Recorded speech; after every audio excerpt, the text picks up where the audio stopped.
Kitabu cha Mwanzo kuandika katika Biblia ni kitabu gani? Hapana, sasa kitabu cha Mwanzo kilichokuwa cha kwanza kuandika katika Biblia. Kitabu cha kwanza hiyo ni katika orodha, ni katika orodha pale ndipo tunaanza vitabu ndio Mwanzo kutoka, lakini kuandikwa kitabu cha kwanza kuandikwa hicho kitabu ni cha Ayubu, sio Mwanzo. Ndio.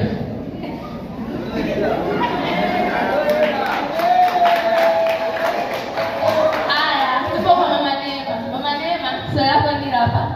Kitabu kidogo katika Biblia ni kitabu gani? Yuda. Amepata, jibu lake ni Yohana wa kwanza.